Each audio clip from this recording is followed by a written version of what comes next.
Robin is a consultant and instructor in political psychology and communication, and the creator of the program Weapons of Mass Persuasion. He serves as the academic dean of the John Locke Institute and a member of the faculty network of the Foundation for Economic Education. His is perhaps best known for creating the largest voting coalition for Ron Paul's presidential candidacy in 2011-2012, called Blue Republican. Check out his book, If You Can Keep It, Why We Nearly Lost It, and How We Get It Back. Welcome, Robin. Hi there, Kate. Now, Hey! Can you see, what can you see? Because I want to see you or somebody whilst I'm talking, but I also need to show my PowerPoint. And I just have my PowerPoint only on the screen. So how do I see a person like you and my PowerPoint at once? They will be able to do that backstage. I think we've got, I think they're getting on it right now to make sure that that's what's going to happen. But while they're, okay, there it is. But yeah, Okay, while we're... But I can't see you now, so I can only see you if I do, oh, like that. Yes, I can. Right, we're good. We're good. I can work with Wonderful. this. Well, guys, Now, just sit back. I've seen his presentation, Weapons of Mass Persuasion, and absolutely loved it. And I actually haven't seen this one yet, this presentation, and I'm very much looking forward to it. So everybody, like, take notes. Robin is an amazing person to just soak up information from. well, thank you. How many people have we got here? Because I can't see any of them. It's just me, you, and the presentation, and then we are streaming it live internationally. So there's lots and lots and lots of people seeing this live right now. But it's just me and you in the room right now talking. Oh, this is so strange. All right. Well, thank you. It's like being on TV. Oh, right. No, I'm not made for that then. Okay. The power of the paradigm. This presentation goes by a few names, actually. One of them is why winning arguments doesn't win supporters. And the other one is why winning arguments isn't winning. And it goes by those names too, because obviously libertarians, generally speaking, people who care about liberty aren't great at winning. And but we like to think we're pretty good at winning arguments. And there are very deep reasons why, well, even if we are really good at winning arguments, that doesn't win us what we're actually trying to do, which is a change in, in our polity, in our politics. So this is going to explain quite profoundly why this is so difficult, what the fundamental nature of the problem is when you're trying to change someone's mind. And especially, which is important for us because that, if we're not trying to do that, what are we even here for, right? If we're not trying to improve the world. And so let's go. The power of the paradigm. And it's gonna become clear why I've called it that, clearer as this presentation goes on.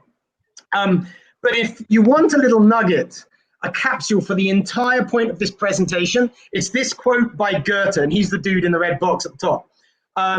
We see only what we know. And I would suggest that is a rather counterintuitive quote, because obviously most people think that we see things, we perceive things, and based on what we perceive, the data we collect, we form knowledge. In fact, that's what everybody thinks they're doing all the time. And we now know very clearly, neurology, psychology, empirical psychology, that we hardly ever do that. We hardly ever do that.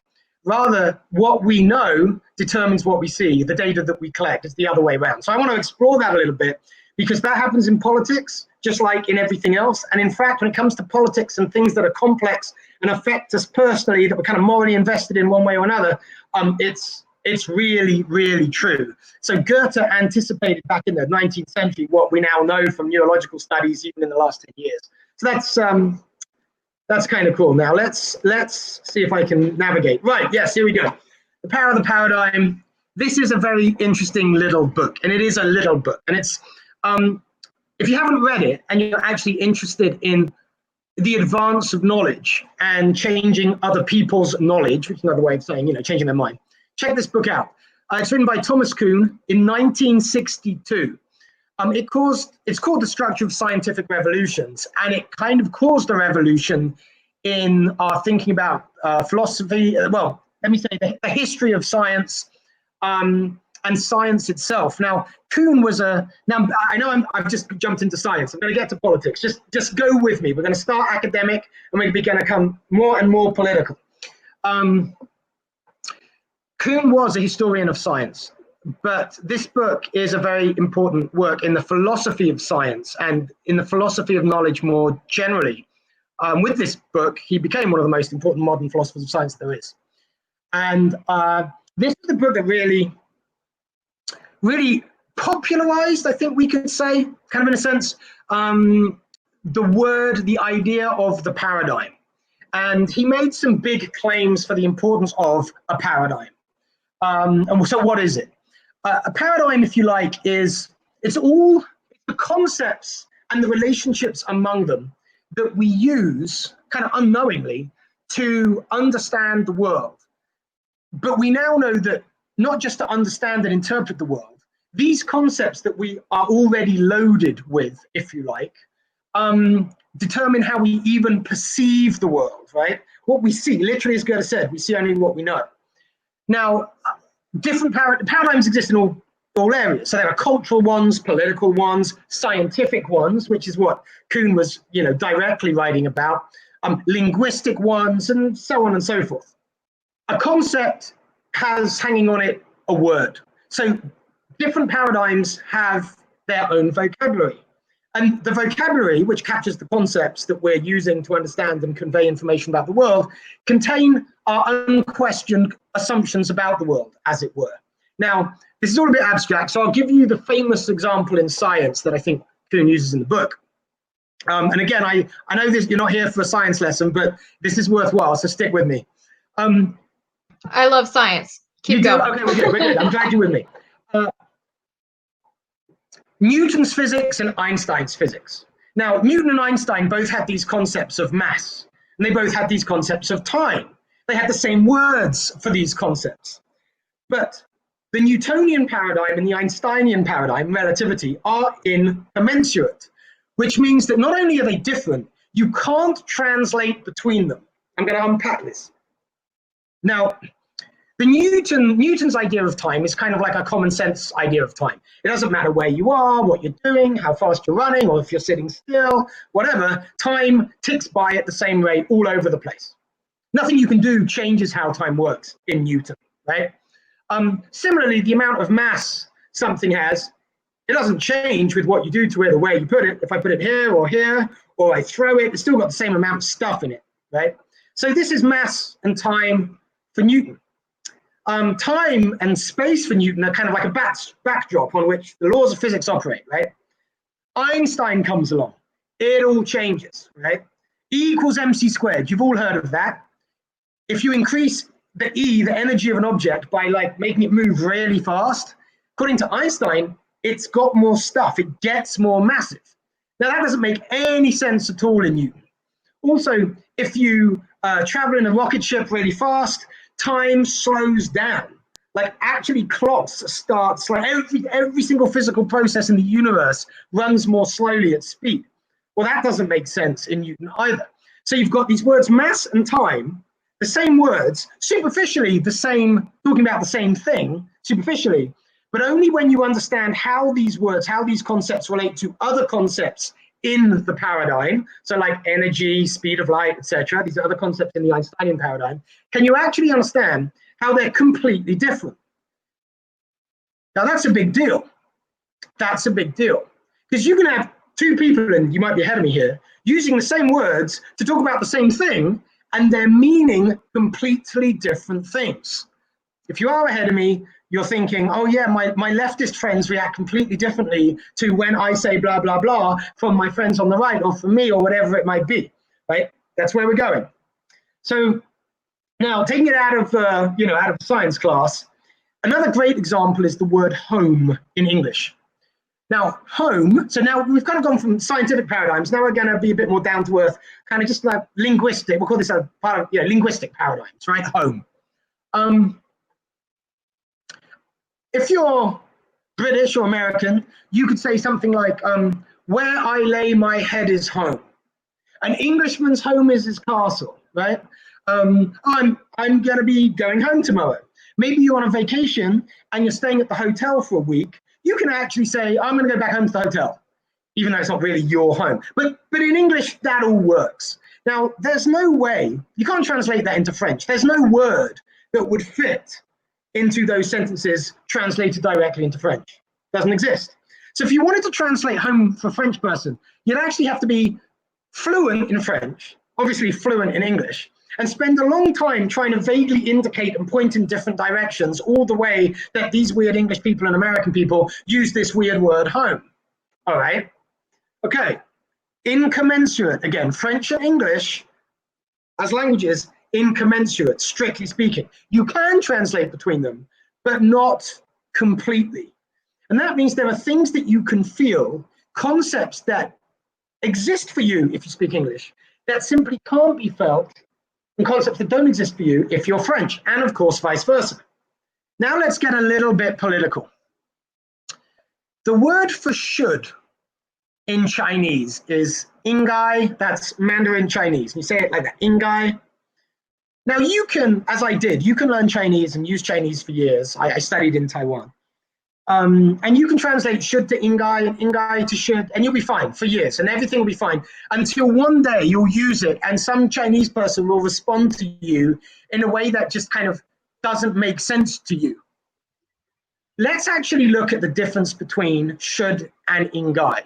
And that means looking at the difference between English and the Judeo-Christian culture that kind of birthed English, and the Confucian culture in which Chinese is embedded. Now, think about what everything that you're assuming, right? That unquestioned assumption that I referred to earlier when you use the word should. You're kind of saying, if you say I should do something, what you're really saying is there are a set of standards, maybe moral standards, according to which this behavior, the thing you should do, is better than some other behavior, or maybe all other behaviors, right? So it's a better manifestation of these abstract moral standards. That's all packed into the word should. Now that makes sense because in a Judeo-Christian culture, we have these moral, I'll call them absolutes, I'll put that in quotes, but you know what I mean. These outside, these external moral standards. Now, the Confucian values are different. In a Confucian culture, where the highest value, or one of the highest values is harmony, right? So let me give you an example of how that actually plays out in the real world. Many English speakers, Westerners in China have had this experience, where they're employed in a Chinese firm, somebody does something to them that is wrong, or maybe they just see something done that is wrong. They report it to management, and then management treats them as if they've done the wrong thing. In a Confucian sense, they might well have done, because what they've done in pointing some failure by somebody is reduced harmony, right? By doing that, they've caused a conflict where there didn't need to be one. Moreover, they might have caused the loss of face of somebody. And now this all has to be resolved. It's a very uncomfortable conflict. Now, is it kind of like, parents teaching kids like tattletaling? Tattling is kind of bad. Like that's what you're talking about, was like Confucius, like that's kind of what they perceive as being bad instead of the actual act. Right. Yes. So thank you for asking for clarification. So basically what I'm saying, and obviously I'm crudely generalizing, but it really illustrates the point well, and I'll stand by it as an accurate generalization. In Chinese culture, tattletaling, because of this issue of harmony and the saving of face, is almost always the worst thing to do. Whereas in, let's say, British or American culture, lying is always nearly the worst thing, or is nearly always the worst thing to do, right? If in a fight between truth and not telling tales, you go for truth if you're an English speaker. In Chinese culture, that isn't always the case. Sometimes you're expected to allow the misunderstanding or the deception to stand if it allows a quick resolution and everybody feels comfortable, right? That's kind of much more unthinkable in our culture. So imagine this. Now I am going to get political. Imagine,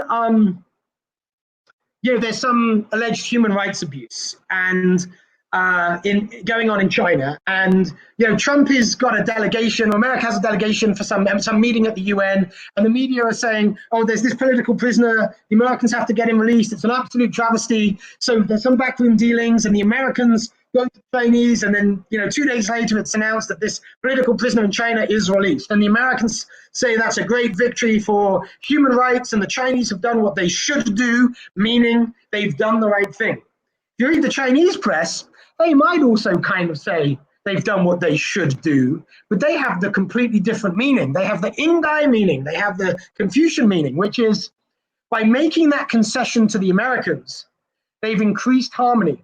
They've removed a cause of conflict. That's a much more pragmatic and strategic approach to the exact same issue.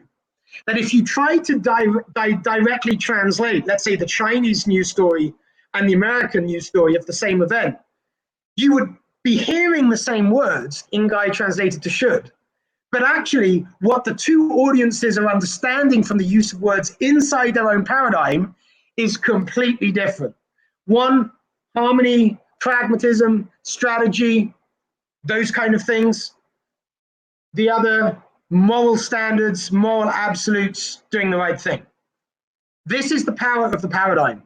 The same words with completely different meanings, or the apparently equivalent words with completely different meanings. Now, how do you explain all of that if you don't speak English and Chinese, if you haven't lived both those cultures, if you didn't know what I just told you?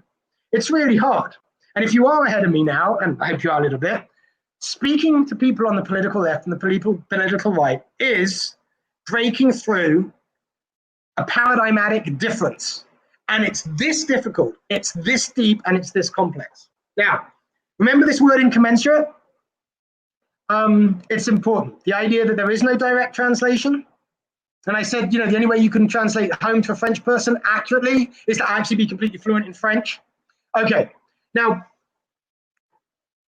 I do believe in absolute truth, in objective truth. 2 + 2 for me really does equal 4. But we can only access knowledge, truth through our brains and inside our human being, physical human beingness. So our experience are obviously mediated by our physicality, by our brain, by the systems that we have, our senses, right? Our physical systems. So there's a sense in which we can't experience objectively. No, I'll take that back. There's not a sense in which we cannot experience objectively. You can't really even define what that would mean. Now, back in, a great example of this was done back in 1949 in an experiment at Harvard called the Perceptions of Incongruity experiment. And it's a little bit scary. Very simple experiment. They wired the participants up to some simple stress monitoring equipment, right? Biological stresses are being measured. So back then in 49, you're looking at sweat on the skin, and the pH on the skin, conductivity of the skin, heart rate, things like that, all of these things that map to stress.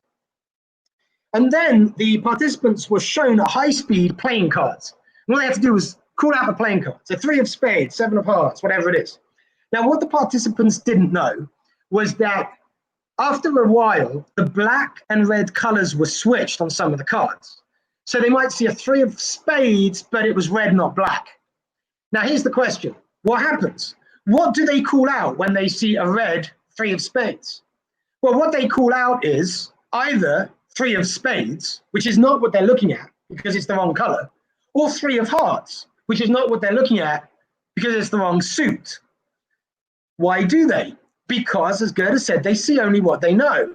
And they know, now they know wrongly, but in politics, there's a lot of us knowing a lot of wrong things, right? They know with certainty that they're looking at a pack of playing cards. Why? Well, because they know they've started the experiment and they know what they see that it's cards being shown at them, and they know what a pack of playing cards consists of. So they have this knowledge, albeit wrong, and they're seeing what they know. And what they know is there's 3 of spades that's black and 3 of hearts that is red, but there's no such thing as a red 3 of spades, so they don't see it. Now, this was done and the cards are incorrectly called out, right? These kind of fake cards. The experimenters slow down the rate at which these cards are being shown. So the participants are looking at these cards, all of them, for longer each time. The biological monitoring equipment is showing now that they're showing stress responses. They don't know what's wrong, but their body is showing stress. They keep slowing down the rate at which these cards are shown. And eventually, of course, at different points for different participants, the stress increases and there's the weirdness increases.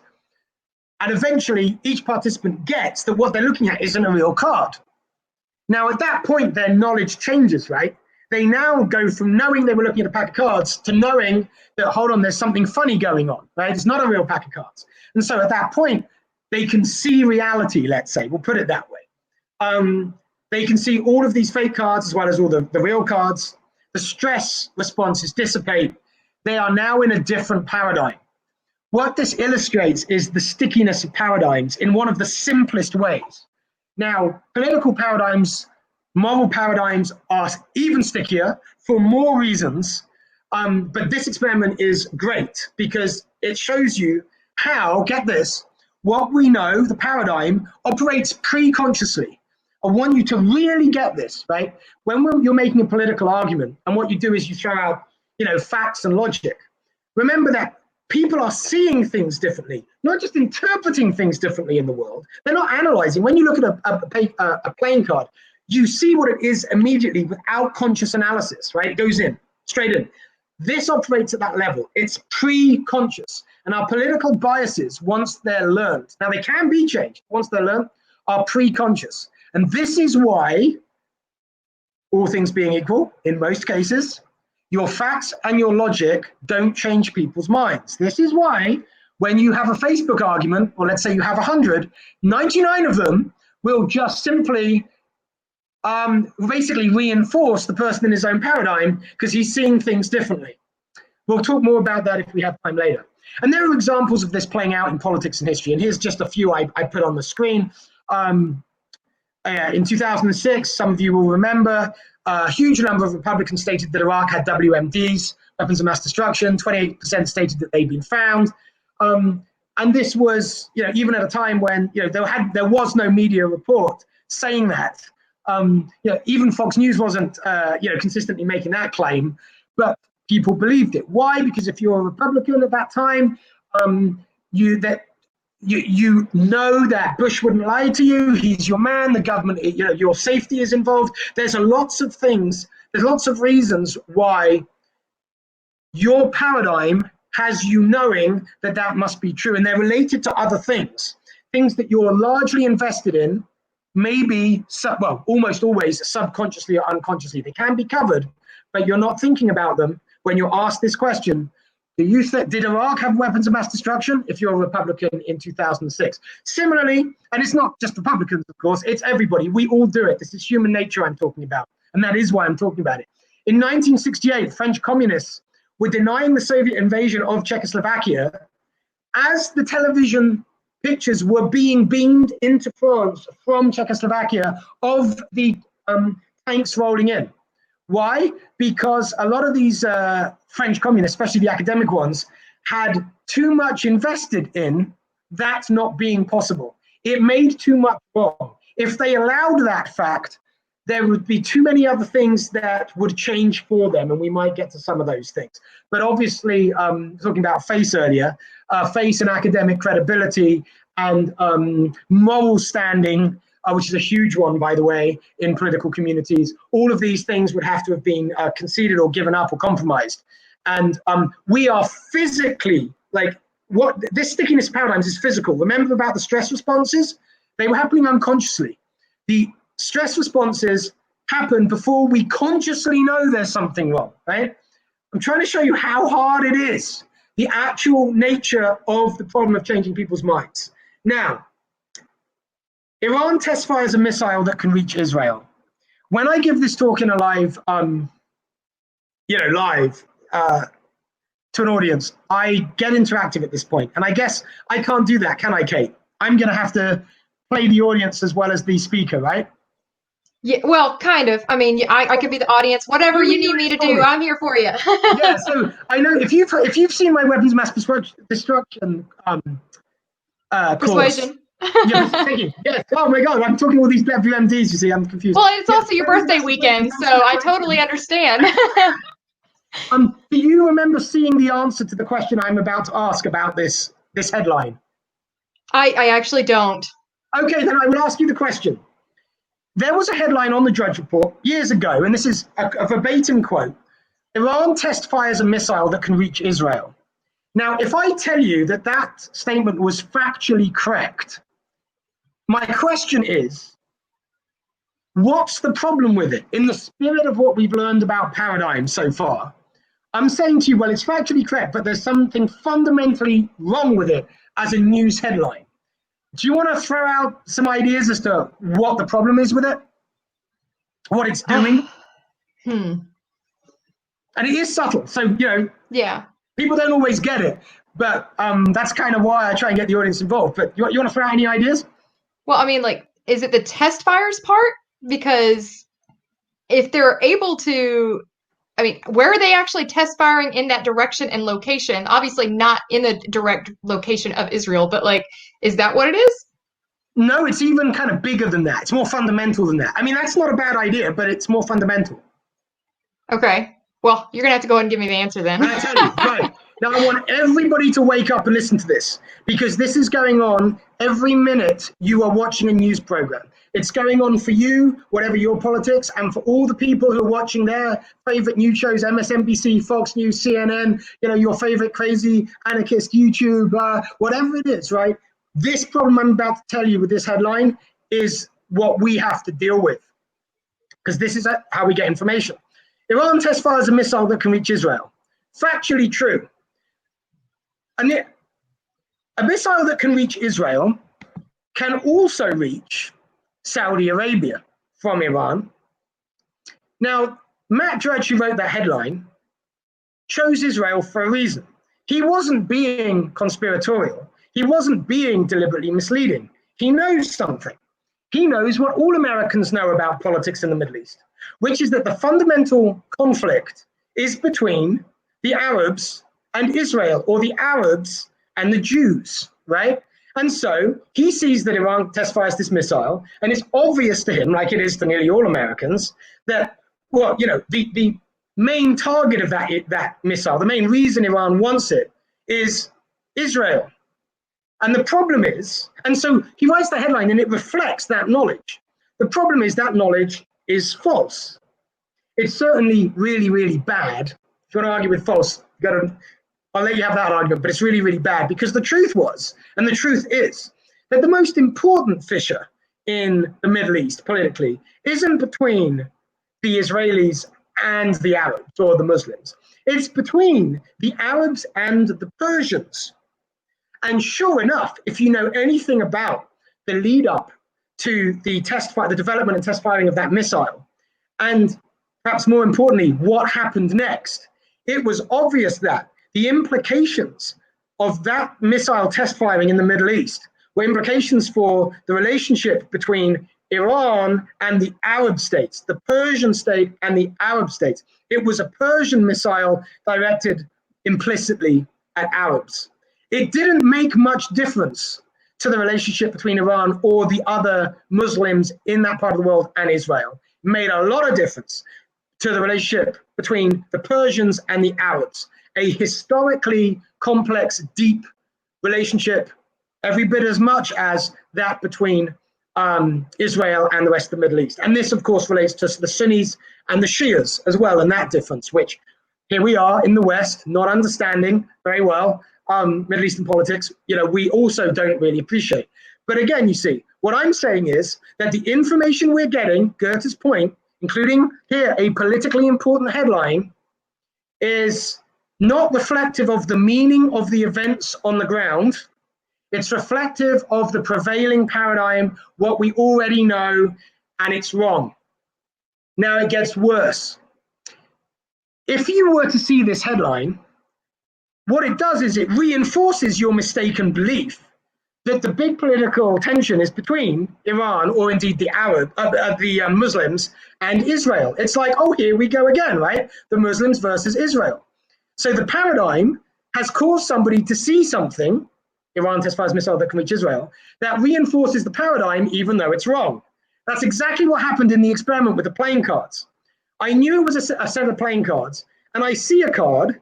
It wasn't a real playing card. It had the color switch. But because I saw it as a real playing card, it reinforced in my conscious mind the idea that I was seeing a pack of playing cards, right? Isn't that crazy? So what we already know went wrong can cause us to change the data so that we reinforce what we already know. Did that make sense, Kate? I want you to be the Absolutely, yes. Right. So we almost kind of our own worst enemy when it comes to being presented with facts. Like we kind of shut down. Yes. Yeah. Now, obviously, people change their minds and about things, including politics, which obviously we're interested in issues, activism issues. That's why we're all here on this this great thing that Dan's put together. And the reason I teach this is because I'm also an activist, and I care about a lot of things, and it breaks my heart to see all of this energy wasted, not changing people's minds, but actually reinforcing them in their own paradigm. So that's obviously what motivates me, and that's why I'm going this far down into it, if you like. Right, let's move on then. Now, so Thomas Kuhn, before we completely kind of leave this kind of academic treatment, he actually, I just want you to know that he said this, once he worked this out, and it's worth reading the book. Like, read it in the bath tonight. It's not a long book. He said that he was tempted to claim that when paradigms change, the world itself changes with them. Now, if you think about that, although it's initially kind of seems like an outrageous claim, it's not really, because if your paradigm determines your everything you can know about the world or how you know about the world, then it's going to determine how the world is experienced and how what's going on in the world is responded to. So that means causes are going to have different effects. Well, you can't really change anything more fundamental about the world than that. So it's actually a huge statement, but it's that bad. Paradigms determine perceptions, not just interpretations. They operate pre-consciously. They affect the very meanings we have to articulate, not only to other people, but to ourselves, how the world works.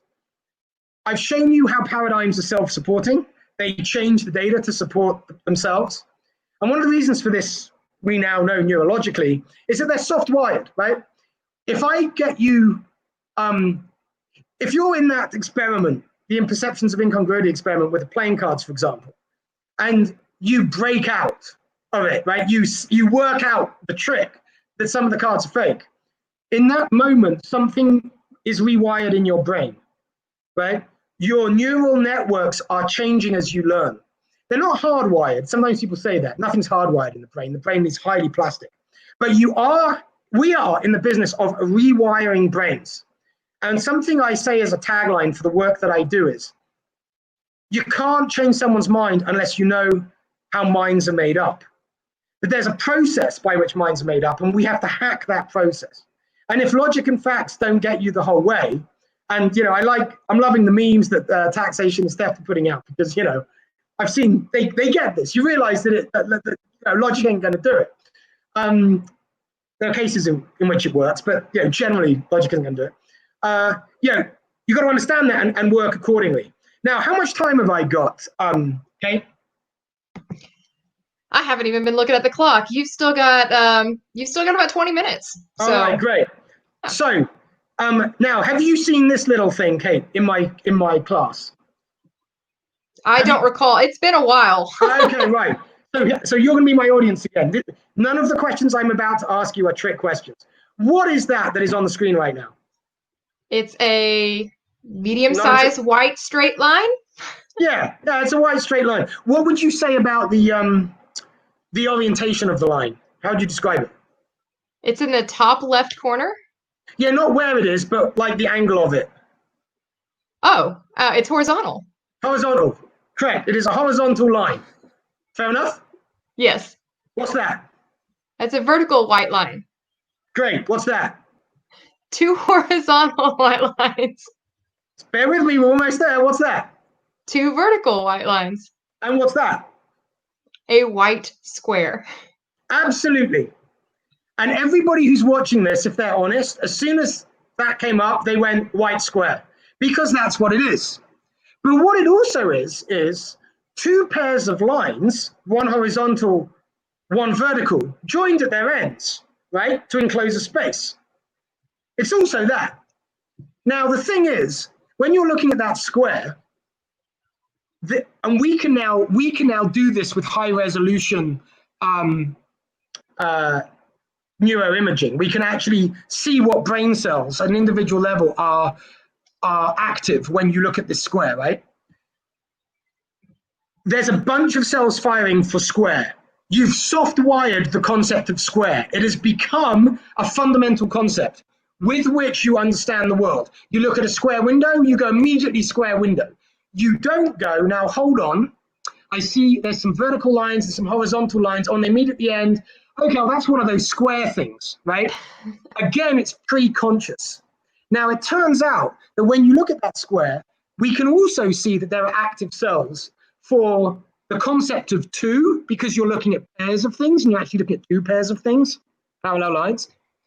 And there's cells also firing that correspond to your experience of just line, because you're looking at lines, right? But the activities of those cells are overwhelmed by the activity of all of the cells that together give you the experience of square. That's soft wiring. You can't not see the square. You can't not, you've learned it. You can't unlearn it. Now, you can kind of unlearn it, actually, if you stare at it long enough. You know, sometimes when you look at a word, if I give you the word cat, if you see it at a glance, you think of a cat. But if you stare at it long enough on the page, it kind of deconstructs itself into 3 letters, right? 3 weird shapes on the page. You can do it, but that takes work. And that's kind of my point. And that's the work that we're trying to do when we're persuading people to change their mind. So in reality, like you already say what you know, but then in showing the reality that it's also 2 vertical and 2 horizontal lines meeting together at the end, you're being shown 2 different truths that aren't wrong. Exactly. So that's what you're coming at. Okay. And then when you're met with that truth, then you can look at that square and be like, not only do I see 1 square, I see 2 squares, because I see a blue square and then a white square. So it kind of starts. See, now you're going to town. That's right. So now it has changed your perception of what you knew to be true, even though what you were presented with just an additional fact to expand what you already knew, but it didn't necessarily challenge what you already knew. So beautiful. Yeah. Okay, beautiful. I might be hiring you. This is great, and I love that what you just did there with the white square and blue square, because you're completely right. It is. See, this is it. It is an objective truth, if we're going to allow that, right? That there is a white square there. There is also an objective truth that there is a blue square there, right? Now, until you said it, people couldn't see it.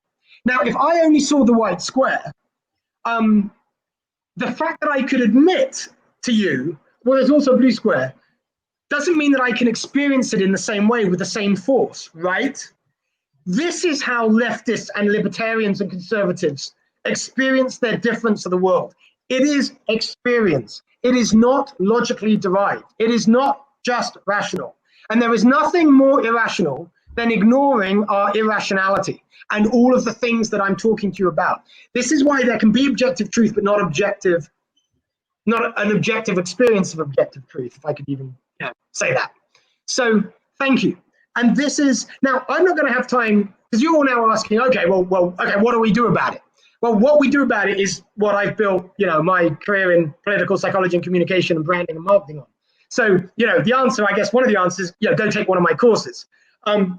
But I would rather you get these fundamental ideas and then go and, read somebody else's course even, knowing the problem that you're trying to solve. Because then if you listen to somebody else who claims to be able to do political communication, you at least know if they're a BSer, right? Are they actually solving the real fundamental problem? If they don't get this, if they're not speaking to this, they don't get it, right? So, and there's a lot of resources out there that aren't mine, many are mine, but other resources that people can go and use. Good luck, go do it. I want to give you this grounding, because whereas you can get other resources on the how-tos, you won't get this depth of understanding from many other political psychologists that are working in the activist community that I have found.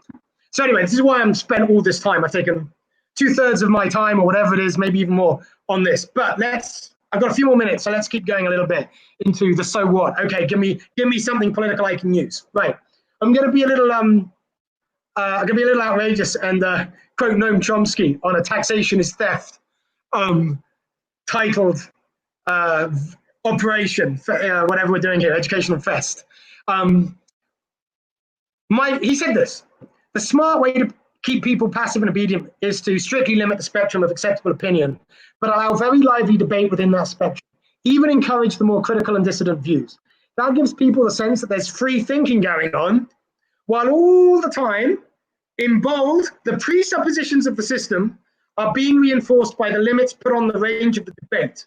I took that quote because the presuppositions of the system are, for my purposes, the paradigm, right?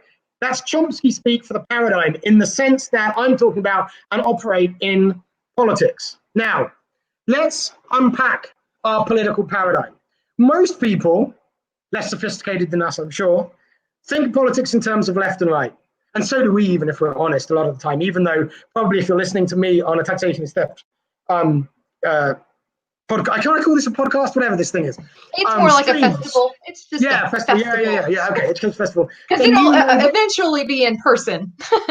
Yeah, and I'm looking forward to that. But if you're listening to me here, you already know the first bullet on this, that left and right do not really cover all political space, right? But whereas we know there are ideas that exist outside the spectrum, built into the concepts of left and right, built into the language, are that if you hear from the left and the right, you've heard all there is to hear, because the entire universe is to my left or right. There is nothing that is not left or right of me, right? All of space is left and right. So most people think, without questioning, that when they hear from the person on the left and the person on the right over some issue on CNN, right, they've been given the conservative and the liberal or whatever. They've thought all about it. They've heard all the arguments. Now, we know that's ridiculous. If you hear from a Republican, a Democrat on something, you've heard all the arguments about anything. It's an absurd thing. But people, and if you've got people to actually think about it, they'd agree with you, but they're not thinking about it. They're accepting the presuppositions of the system. They're accepting the paradigmatic givens, the tacit assumptions. Left and right cover all space. Now, there's other things about the words left and right that are problematic for political understanding and persuasion. Left and right are opposites. We don't say that liberals are left and conservatives are automobiles, right? I mean, that's absurd. We don't use completely different things to describe people with different ideologies. We use these words that are themselves opposite. And so we build in the assumption that what you're hearing from the Republican and Democrat are opposite. Well, again, if we care about liberty, we know that's complete rubbish. What we know is when you're hearing an argument between a leftist and a rightist, let's say on, I don't know, what we should do on some foreign policy issue, what we're not hearing is that, they probably agree 90% on, how perfectly acceptable it is to send in American military without proper constitutional authorization. If they're arguing about something to do with economics, they both agreed that, it's perfectly fine for the Federal Reserve to be making the money and for the government to be spending it into existence without constraint, right? They're not arguing that, but that agreed substrate is built in, right? And we don't see it because we're going left versus right. No. Our political world, our daily lives are determined by what these opponents, the left and the right, actually agree on. Don't even know they agree on most of the time. But that's not what our attention is on. Our attention is on this little sliver of opposition built into the terms, but that's not what matters. Now my question, just to kind of visualize and clarify what you're trying to say. It's almost like it's like we're stuck in our own paradigm of knowing our own bodies. Like, we know this is right, of course, on the screen it's different, and this is left.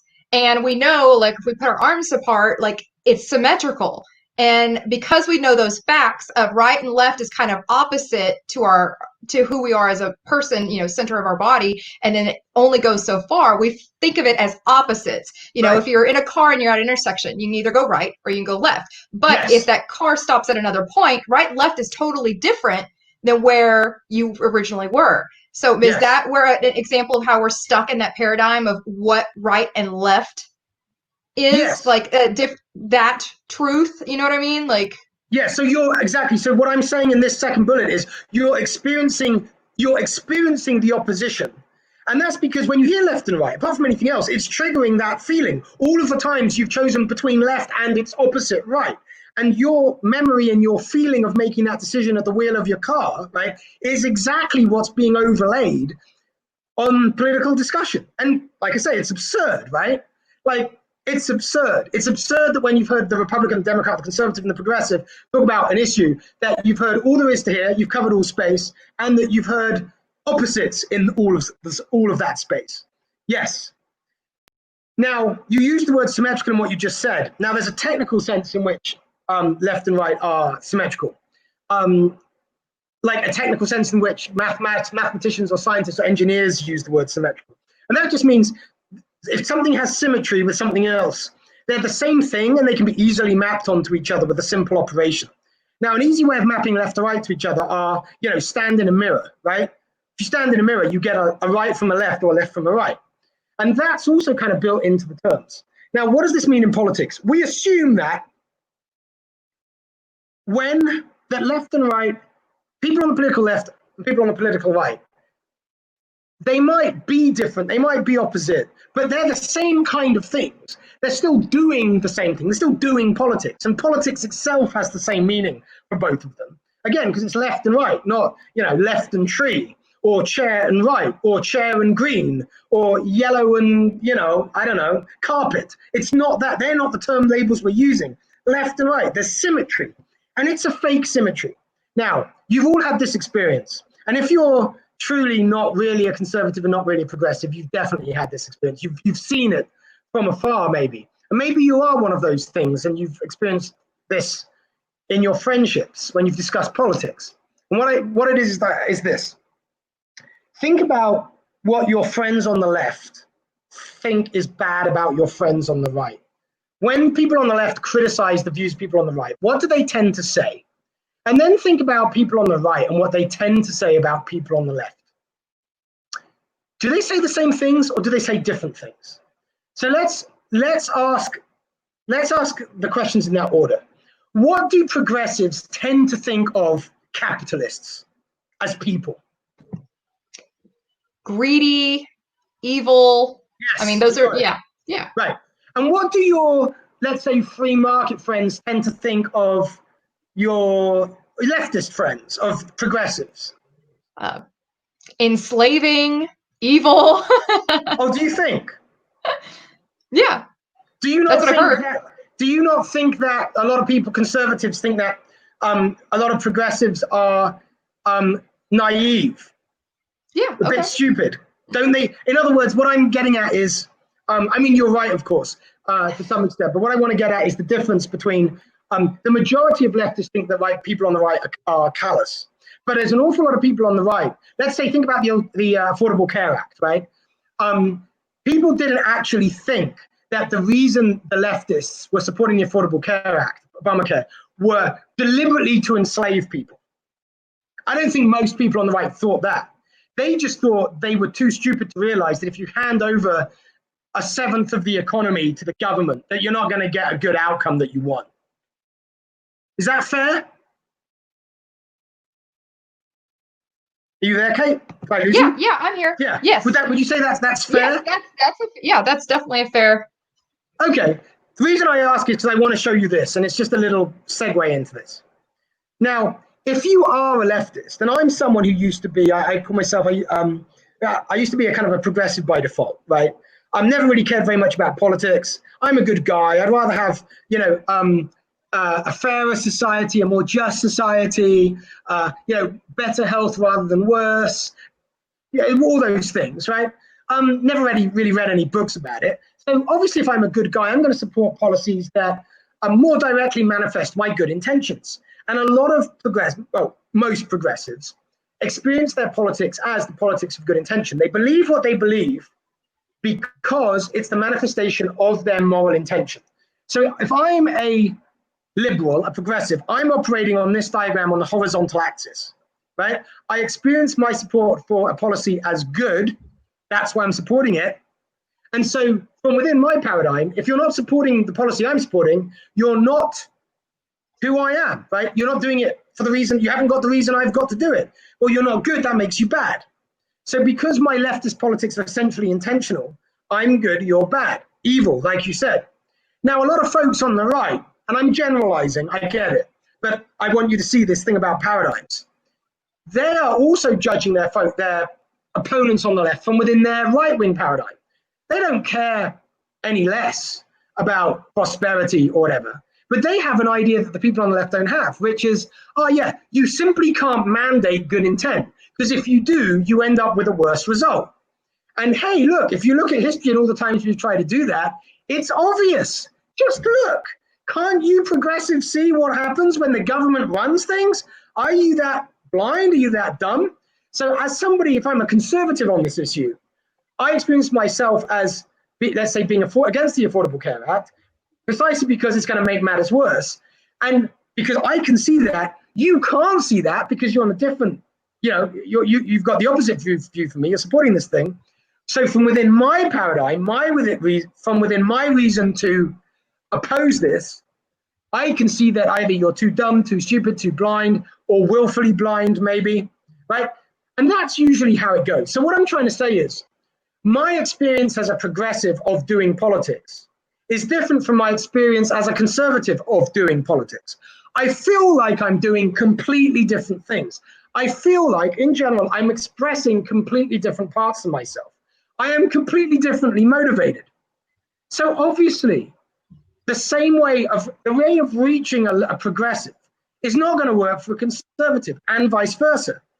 And if the liberals roll out the facts that they use within their paradigm to establish support for their policy, it's not going to work with the conservatives because they're working with a different set of assumptions, right?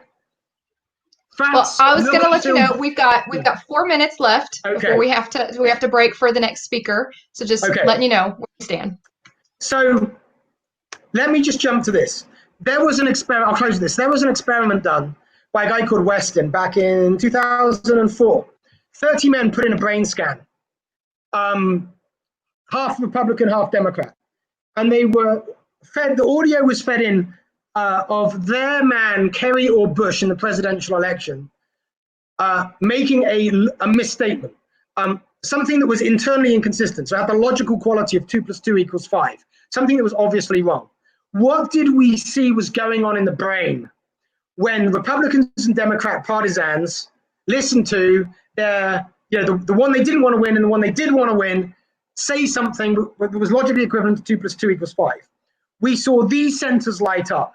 The centers that process emotions, the centers that resolve conflict, the centers that make judgments about moral accountability, which is where we immediately go to resolve the conflict, right? The dissonance. My guy has said something stupid.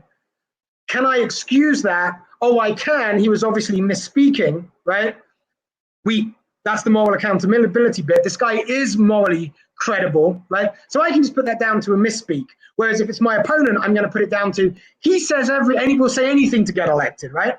That's how I'm going to resolve the conflict in the two cases. And then when I've done it in a way that resolves my cognitive dissonance, I get a dopamine hit. It's like taking heroin. And I see that in the centers that handle the reward and pleasure. Okay. So it's kind of like the whole being on the winning team. It's exactly being on the winning team. This is the neurological basis of political tribalism. But more important than what does happen is what doesn't happen. Although we've asked the people in the experiment to assess a statement that is logically inconsistent, so you can only determine the truth value of the statement through reasoning, that part of the brain, the part that is active when those very same people are solving a mass problem, isn't operating. Because the fact that you've got a tribal context, a political context, keeps that thing not operating.